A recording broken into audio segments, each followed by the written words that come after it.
नमस्कार, माय महाराष्ट्रीयन किचनमध्ये आपले सगळ्यांचे मनापासून स्वागत. आज आपण बनवूया आलू पराठा.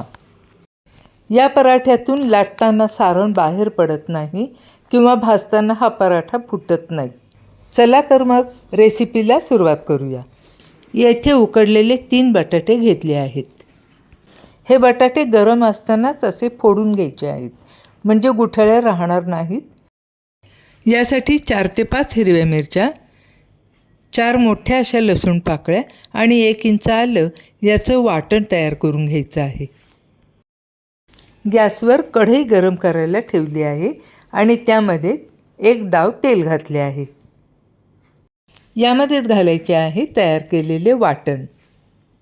हे वाटण आता चांगले परतून घ्यायचे आहे. यामध्येच आता घालूया चवीनुसार मीठ आणि थोडीशी हळद. आता हे सगळे चांगले परतून घेऊ. आता यामध्ये घालूया बारीक कुस्करून घेतलेली कसुरी मेथी. आणखीन 1 मिनिट हे आता परतून घेऊ. यामध्ये आता घालूया हा कुस्करून घेतलेला बटाटा. वाटून घेतलेले हिरव्या मिरची बरोबरच हा कुस्करून घेतलेला बटाटा आपल्याला आता चांगला परतून घ्यायचा आहे. यामध्ये जर गाठी राहिल्या असतील तर परतताना या गाठी आपल्याला फोडून घ्यायच्या आहेत. ही भाजी 4 ते 5 मिनिटे चांगली परतून घ्यायची आहे. हिरव्या मिरचीच्या वाटणाबरोबर ही भाजी अगदी एकजीव झाली पाहिजे. भाजी आता चांगली परतून झाली आहे. यामध्ये घालूया कोथिंबीर. कोथिंबीरीमुळे या सारणाला छान असा वास येतो आणि टेस्टही छान लागते. भाजी आता तयार झाली आहे.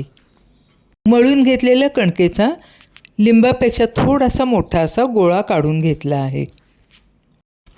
पोळीसाठी जी कणिक भिजवतो तीच कणिक येथे वापरायची आहे. तो थोडासा लाटून झाल्यावर यामध्ये कणकेच्या गोळ्यापेक्षा थोडासा मोठा असा बटाट्याच्या भाजीचा गोळा तयार करून घ्यायचा आहे आणि तो याच्यामध्ये भरायचा आहे. बटाट्याची भाजी भरल्यानंतर ही पोळी सर्व बाजूने बंद करून घ्यायची आणि एक्स्ट्राची कणिक बाजूला काढून ठेवायची आहे. सारण भरलेल्या या उंड्याचे तोंड चांगले बंद करून घ्यायचे आहे आणि गोल आणि चपटा असा गोळा तयार करून घ्यायचा आहे. बटाट्याची भाजी भरलेला हा उंडा पिठामध्ये घोळवून अगदी हलक्या हाताने लाटून घ्यायचा आहे. पराठा लाटण्यासाठी तांदळाच्या पिठाचा वापर केला तर पराठा आणखीन छान लाटता येतो. बघा, पराठा अगदी छान लाटला जातोय आणि त्यातनं सारण बाहेर पडत नाही आहे किंवा फुटत नाही आहे. हा पराठा हवा तितका पातळ लाटता येतो. तवा आता गरम झाला आहे. त्यावर आता तेल लावून घेऊ, म्हणजे पराठा खालून चिकटणार नाही आणि पराठा अगदी अलगद उलटवता येईल. आता पराठ्याची साईड चेंज करून घेऊ आणि यावर तेल लावून घेऊ. तुम्ही तूपही लावू शकता. तुम्हाला जे आवश्यक वाटेल तेल किंवा तूप ते तुम्ही लावून घेऊ शकता. आता पराठा उलटून घेऊ आणि दुसऱ्या साईडने तेल लावून घेऊ. मस्त खमंग असा आलू पराठा आता इथे तयार झाला आहे. लाटतानाही फुटला नाही आणि भाजतानाही फुटला नाही. पराठा करण्याची ही पद्धत जर तुम्हाला आवडली असेल तर तुम्हीही या पद्धतीने आलू पराठा तयार करून पाहू शकता.